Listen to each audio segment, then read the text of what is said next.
সকাল থেকে বিকাল অবধি কী করলাম সেই সব নিয়ে আজকের ভিডিওটা। হ্যালো সবাইকে, সকাল সকাল ওইটা রেডি হইতেছি কলেজে যাওয়ার জন্য। যদিও আজকে কলেজে যাওয়ার একটু ইচ্ছা ছিল না, কিন্তু যাইতে আমাকে হবেই, কারণ আজকের ক্লাসটা ছিল ম্যান্ডেটরি।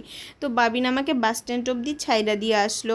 বাসে করে চলে গেলাম বিধাননগর স্টেশনে গিয়ে টিকিটটা কাইটা স্টেশনে দাঁড়াই আছি আর ভাবতেছি ট্রেনটা কখন আসবে, ক্লাসটা তো করতে হবে। তো ভাবতে ভাবতে দেখি ট্রেন চলে আসলো, ট্রেনের উঠা পড়ছি আর দেখি ও মা গো কি ভিড়ের মধ্যেই চলে গেলাম শিয়ালদা গিয়ে 9:10 ক্যানিংটা দৌড়ে ধরলাম, কারণ 9:40 ক্লাস আছে, না ধরতে পারলে ক্লাসটা মিস হয়ে যাবে। অটো করে চলে গেলাম কলেজে ক্লাস কইরা বাড়ি চলে আসছি। আইসা খাইতেছি আর বাবিনকে বলতেছি চলো না আমরা কোথাও ঘুরতে যাই, অনেক দিন যাওয়া হয় না। বলে চলো, কোথায় যাবো? আমি বললাম চলো নিউ মার্কেটে যাই, টুকটাক কিছু কিনবো আর ঘুরবো। বলে আচ্ছা ঠিক আছে চলো। দুজনে মিলে রেডি ফেডি হয়ে বের হয়ে পড়লাম নিউ মার্কেটে যাওয়ার জন্য। বাবিন বলতেছে কিসে যাবা? আমি বললাম বাসেও যাব, মেট্রোতেও যাবো। বেলগাছিয়া অবধি বাসে গিয়ে আমরা মেট্রো করে চলে গেলাম এসপ্ল্যানেড।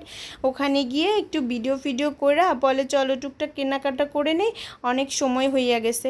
আমি বললাম ঠিক আছে চলো।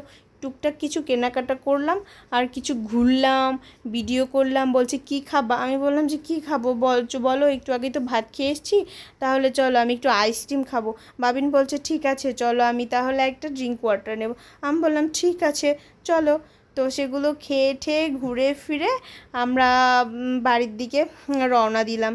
তো বলছে যে চলো তাড়াতাড়ি ঘরে চলো, রাত হয়ে গেছে, মেট্রো স্টেশন অফ হয়ে যাবে। তো আজকের ভিডিওটা ছিল এই অবধি, টাটা।